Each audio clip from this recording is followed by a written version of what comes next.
As we continue to react to the fallout of Tom Brady's retirement, I bring up another quarterback option for the Tampa Bay Buccaneers and ask, is it worth the gamble? Let's get to it. You are Locked On Buccaneers, your daily Tampa Bay Buccaneers podcast, part of the Locked On Podcast Network, your team every day.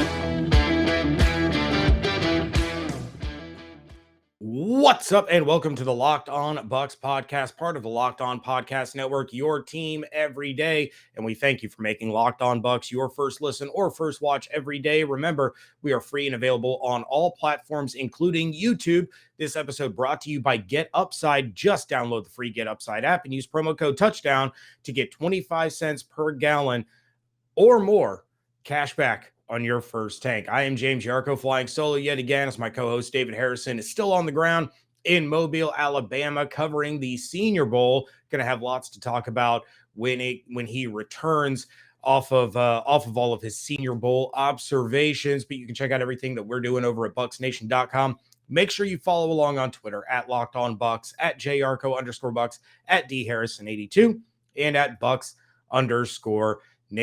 Coming up on this episode, we are going to dive into more of these quarterbacks that we've been looking at. We even started before Tom Brady officially retired. And we're going to hear from some of you guys, our listeners, our viewers, your thoughts on Tom Brady. A lot of you have been calling in, filling up the voicemail box and talking about your memories of Tom Brady, things of that nature. So we're going to get to a couple of those today. Going to save a couple of them for tomorrow.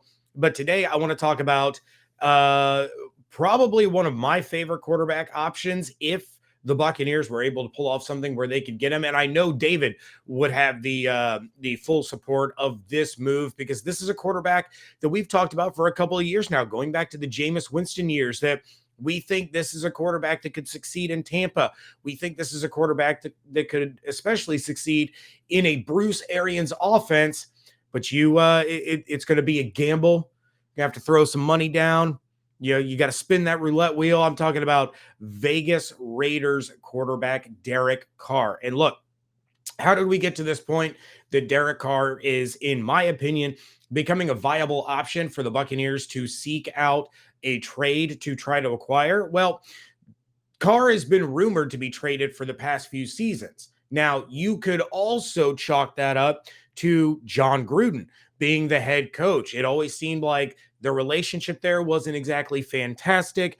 Maybe Gruden was trying to find a way to get away from Derek Carr. He brought in Marcus Mariota. You put Mariota in some key situations while in Vegas there. But Vegas goes on a run last season after Gruden resigns, got fired, whatever you want to call it. But now they have a new head coach. They have brought over New England Patriots offensive coordinator Josh McDaniels. And is he going to want his own guy there in Vegas to run his offense, to do what he wants to do? Is he going to begin to reshape this team into his likeness, quote unquote? Because you take a look around the NFL landscape, there's a lot of new head coaches that are going to want to bring in their own guys. You could even point to the head coach right here in Tampa. I know Bruce Arians said a lot of glowing things about Jameis Winston, but he only had him for a year and then wanted to move on. Granted, he moved on to the greatest of all time. And maybe if Tom Brady isn't available, we're still talking about Jameis Winston being the quarterback of the Tampa Bay Buccaneers. But you have questions at quarterback in places like Minnesota, who is going to get a new head coach, and it's the Rams offensive coordinator. I believe his name was Kevin O'Connell. I'm not 100% sure on that. Does he want Kirk Cousins? Rumors were that, the Rams were looking to make a move for Kirk Cousins, and O'Connell said no. And that's when they looked over to Matthew Stafford. Again, rumors, nothing confirmed, but you have new head coaches around the league that want to build their team the way they want their team to look. Is Derek Carr included in that plan for Josh McDaniels? Is he a guy that is a reason that Josh McDaniels took that head coaching job? Maybe. We don't know. That is yet to be seen. Derek Carr also only has 1 year left on his deal. So the Raiders could easily move on from him to begin a semi-rebuild and put the team together the way Josh McDaniels wants. And that would likely need additional draft capital. If you can unload Derek Carr to get some extra draft picks, continue to build up this team. They were a playoff team, but they weren't a very good playoff team. So McDaniels is going to want guys that are in there that can run his offense the way he wants them to be run. Derek Carr is also going to be 31 years old when the 2022 season starts. And I keep talking about, is Josh McDaniels going to want his guy in there? Well, he did have a guy who is now becoming available. And I know we keep bringing up this name on this podcast, but this is for a different reason now. Could Josh McDaniels be the guy that pulls a trigger on a trade for Jimmy Garoppolo? He's worked with Garoppolo before. Garoppolo is already going to know what offensive scheme and system Josh McDaniels wants to run in Vegas, and would be a seamless transition for him to be able to go to Vegas and become the starting quarterback there. It's a very, very distinct possibility if McDaniels wants to move on from Derek Carr. All of this hinges on what Josh McDaniels is thinking and wanting. And with Josh McDaniels, you just never know. I mean, David and I did a podcast. This might have even been before the Locked On days, where we talked about how Josh McDaniels is just not a hireable coach anymore, the way he burnt the Indianapolis Colts. Turns out I was wrong. David said he would get another chance. I said he wouldn't. David, you win. Congratulations. I've always said that if you were right and I was wrong, I would admit it on the podcast. Now we'll see if you even hear me say that, because if you don't hear it, it never really happened. Nobody at David on Twitter and tell him that I said this. But you take a look at the minimal draft capital that it would take for the Las Vegas Raiders to get Jimmy Garoppolo, or maybe another option that I'm going to get into in just a little bit. Coming up in the next segment, I am going to talk about why Derek Carr to the Buccaneers works, but also why Derek Carr to the Tampa Bay Buccaneers does not work. But first, I want to pass the reins over to one of our dedicated listeners, one of our dedicated callers, and somebody who wants to say his piece on the retirement of Tom Brady. Brady's retiring. I saw it on his social. What's up, boys? Ty from Boston. Hearing that Tom Brady's retiring, I saw it on his social, so I'm waiting to see if there's some sort of corresponding presser or something. But, if it's all, true, and I think it is at this point, it was a great run for Tom. And if retiring and spending that time with his family is what he wants and what he needs, then I'm really happy. And I hope that he gets everything that he wants. And, although I grew up in St. Pete, I've lived in New England now for about 6 years, and I've watched his outstanding remaining years with the Pats, and of course, got to watch him with my beloved Bucs, and he was just outstanding. And I've learned about how much of an amazing player and especially leader he was, especially when he went to the Bucs. And I'm thankful that I was able to witness that. And truth be told, I'm most happy that Tom was able to get us that Super Bowl and that win. Something that, of course, I hadn't seen since I was real young. And in 2 years, Tom gave us so much. He took that team to the playoffs, took it to the Super Bowl, and I'm just so thankful. And I look at other franchises from the past decade and a half, with Rodgers, Wilson, Breeze, Rivers, Manning, others, and they got their respective franchises one ring as well. So to think that Tom did it for us in two is pretty incredible. And even though I think that we fell a little bit short this year, Tom,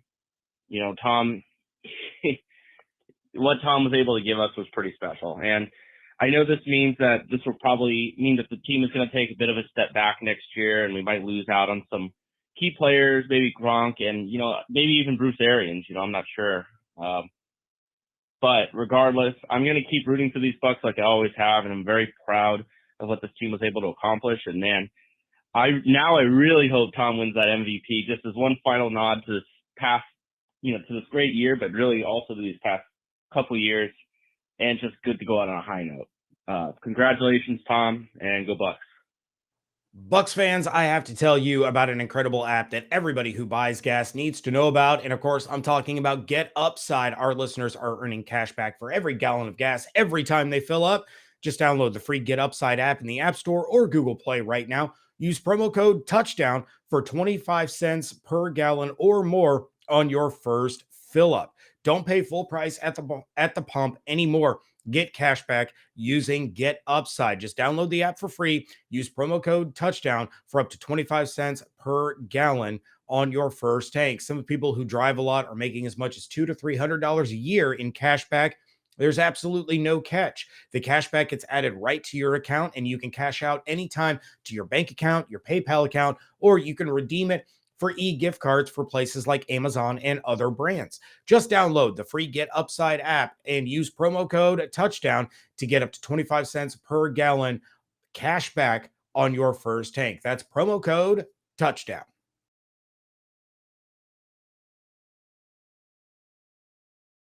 Segment 2 here of the Locked On Bucs podcast, and we thank you for making Locked On Bucs your first listen every day. It's Super Week, brought to you by Get Upside, and there's no better place to get coverage of the big game than the Locked On NFL podcast, Locked On NFL, Locked On Bengals, Locked On Rams. They will all be in Los Angeles this week covering the big game. Back to Derek Carr. Let's talk some more about the guy that, again, David and I have been talking about him for a few years. And to me, I think this is a really, really good fit for the Buccaneers if they can make it happen. So why does it work?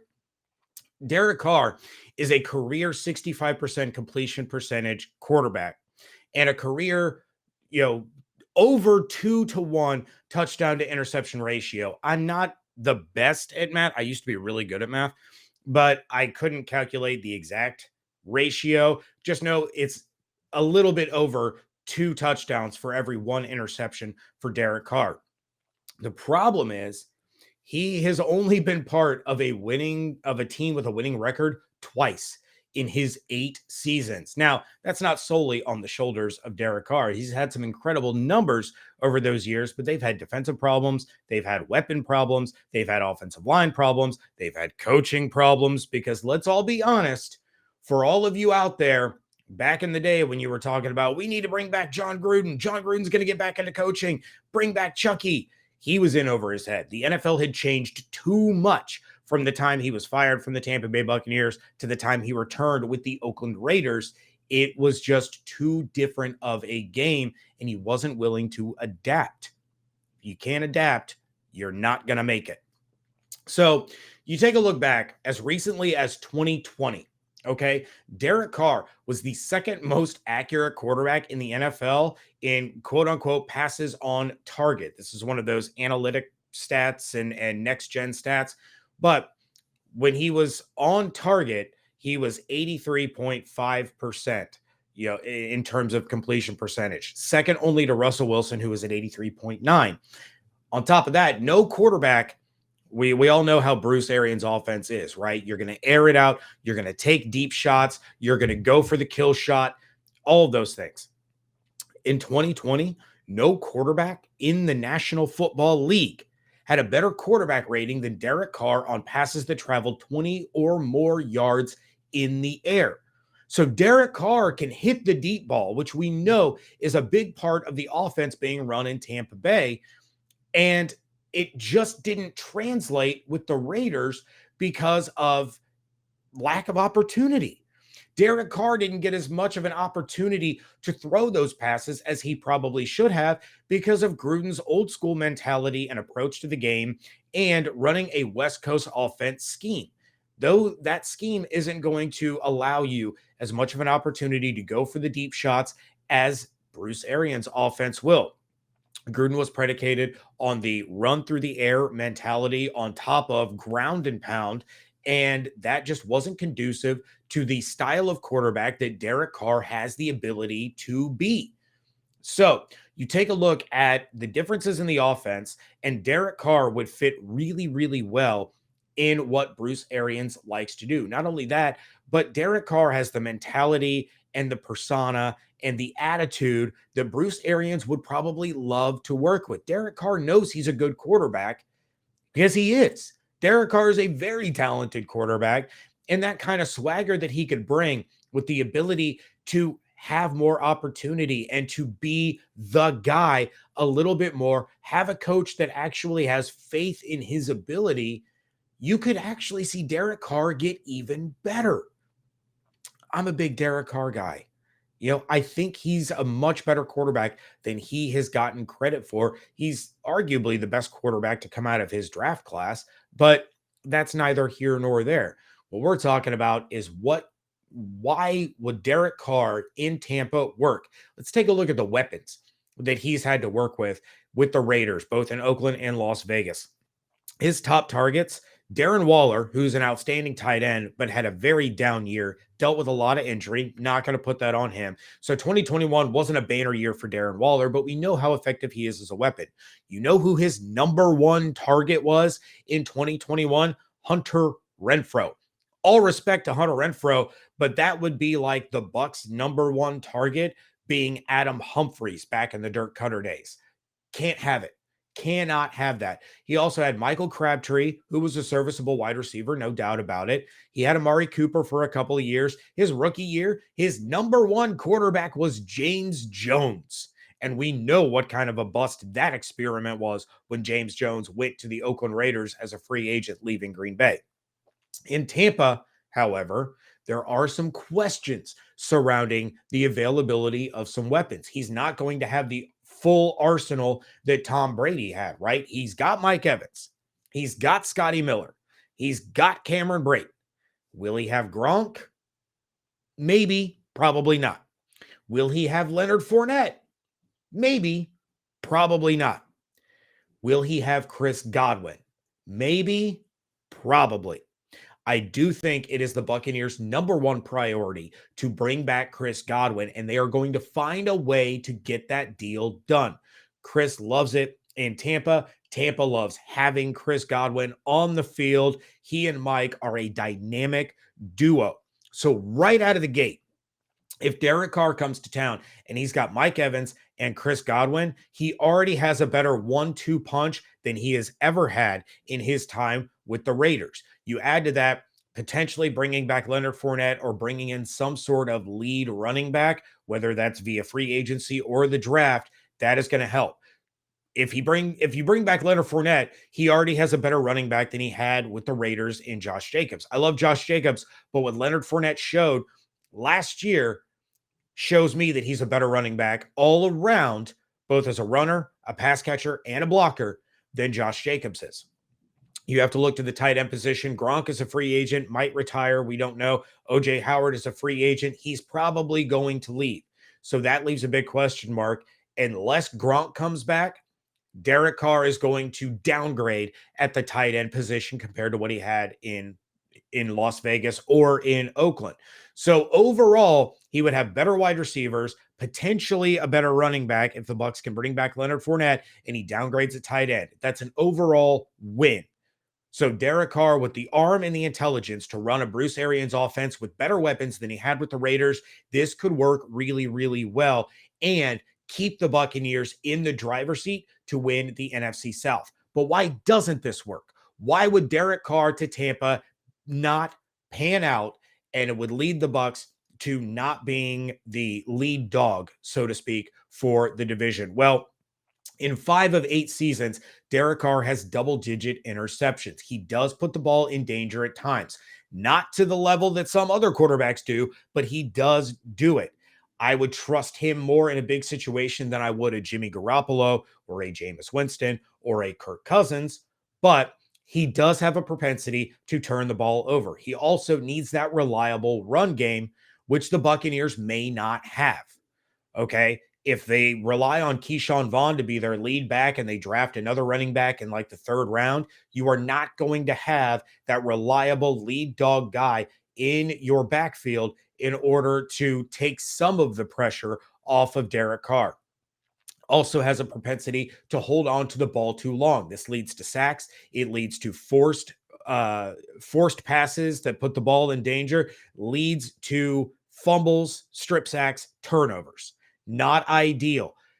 He would have a better offensive line than he has in Vegas, probably gives him a little bit more time, so he's not holding on to the ball too long anymore. He's just holding on to the ball long enough to get rid of it. something that he didn't always have with the Raiders, but he tends to put the ball in danger when the pocket is collapsing a little bit. He is able to move around with his legs some, but we're not talking about a Joe Burrow or a Lamar Jackson or somebody of that is going to take off and run for 22 yards and get a first down anytime the pocket collapses. He's not that guy.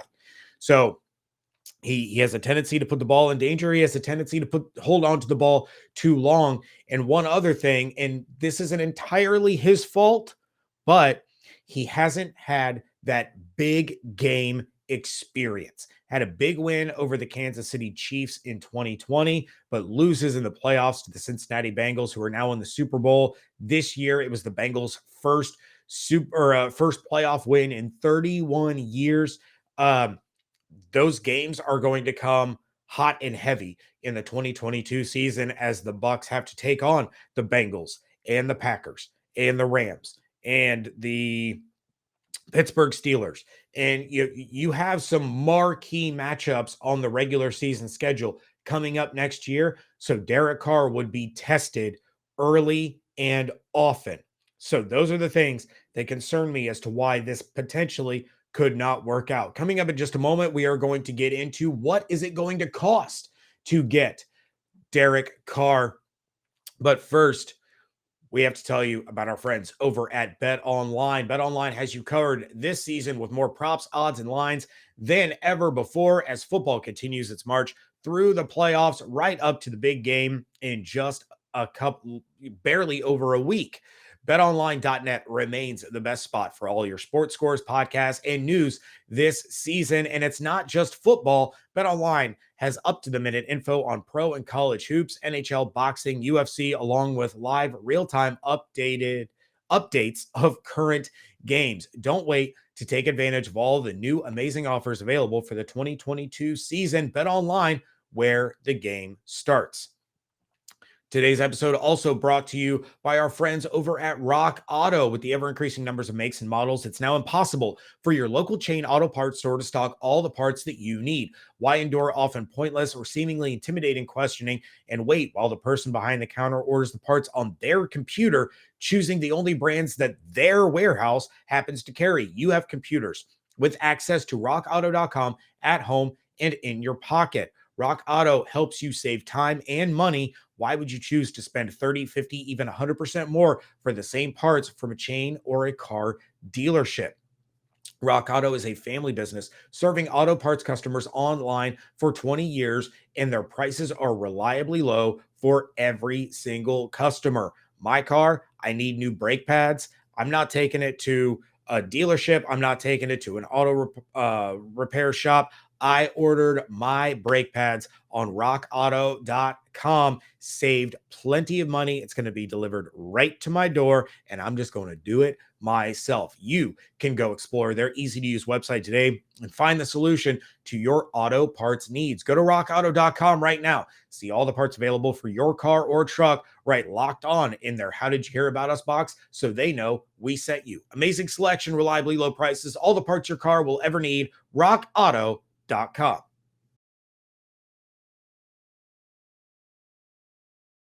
Wrapping things up here on a Thursday edition of the Locked On Bucs podcast. James Yarko on Twitter at @JYarko_Bucs. I was going to get to this in the last segment, ran a little long. I got long-winded talking about Derek Carr because I'm just excited about the thought, But we do have another voicemail that I want to get to from our longtime listener, longtime caller, good friend. Hey guys, it's Anthony calling. It's official. Tom has hung it up, and I couldn't have asked for more. 2 years Super Bowl. I mean, shoot, would have been nice to have some closer, get one more year. But it is what it is, and shedding a happy tear, spilling out a beer for old Tom, and the time he dedicated to us. Finally crawled out of my hole. That was the loss in the divisional round, but nothing but good things for the Bucs. And I know they're going to handle the cap situation and free agency well. And I will say this, though, with the 2-helmet rule being implemented soon, it would have been nice to see them in the orange creamsicle. But hopefully they come out with one for him, and he's at a game in the future. So, all right, thank you for taking my call, guys. Have a good day. Bye. Anthony, thank you very much for the call. And I'm going to get to this part real quickly. What would it cost to get Derek Carr? Look, Derek Carr has 1 year left on his contract, and he's owed about $19.7 million in that final deal. That makes him affordable. And with an extension after a trade, that number could go down. You could be looking at 5-ish years of consistency at the quarterback position for the Buccaneers if they were able to pull off a trade for Carr. So if McDaniels wants to move on and bring in his guy, whoever that may be, to run his offense, his scheme, with 1 year left on the deal, the Bucs could probably get him for a day 2 pick with potentially a couple of day 3 picks being swapped around.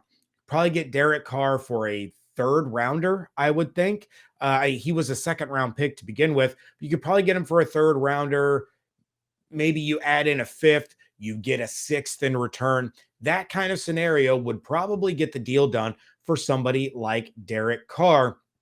Again, this all hinges on whether or not McDaniels wants to ride with Carr or if he wants a full reboot and to bring in players that are going to run his scheme. And I'm going to throw this out there. I said I was going to get to a scenario earlier in the show. I'm going to throw this one out there.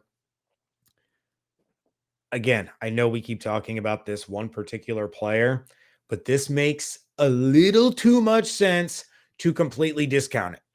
If McDaniels wants his guy, and that guy who has already been in his system once before and is available is Jimmy Garoppolo, and the Buccaneers have interest in Derek Carr, you could potentially see a 3-team trade that would send Jimmy Garoppolo to the Vegas Raiders, Derek Carr to the Tampa Bay Buccaneers, with the San Francisco 49ers getting draft picks in return. You might also see some day 3 picks kind of being swapped around here and there, but a 3-team trade in this scenario, if Jimmy G is Josh McDaniels' guy, makes a ton of sense. The 49ers already have their quarterback. If the Raiders want to bring in a new quarterback, the Buccaneers need a guy who can run Bruce Arians' offense. That guy would be Derek Carr. All 3 of these teams are helping each other facilitate what they want to do. Now, it's rare to see 3-team trades in the National Football League. From what I looked up, the most recent one that I could find happened in 2017. So it's rare, but it's so crazy that it just might work. Everybody wins in that scenario. With that, I am going to get out of here. Again, I know I ran long in the second segment, but we still have more quarterbacks to talk about. Coming up on tomorrow's episode, I am going to dive in to Deshaun Watson. That should be interesting to try to figure out because there are a lot of layers to that one. I want to thank Tyler and Anthony for their voicemails. I do have more voicemails coming tomorrow, including from our buddy Lucky the DJ. It's always great to hear from him. If you would like to leave your voicemails regarding Tom Brady or regarding these quarterbacks that I have been talking about or a different quarterback that you would like to hear about, go ahead and send us a voicemail at 813-444-5841. We thank you all for making today's episode of Locked On Bucs your first listen or first watch every day. But now make your second listen Locked On Bets, your daily one-stop shop for all your gambling needs. Locked On Bets, hosted by your boy Q, with expert analysis and insight from Lee Sterling. It is also free and available on all platforms. You can check out everything David and I are doing over at BucsNation.com. Make sure you follow along on Twitter at Locked On Bucs, at JYarko_Bucs, at DHarrison82, and at Bucs_Nation. Hope you all have an absolutely outstanding day. Stay safe, stay healthy, wash your hands, be good to one another. We thank you so much for joining us right here at Locked On Bucs.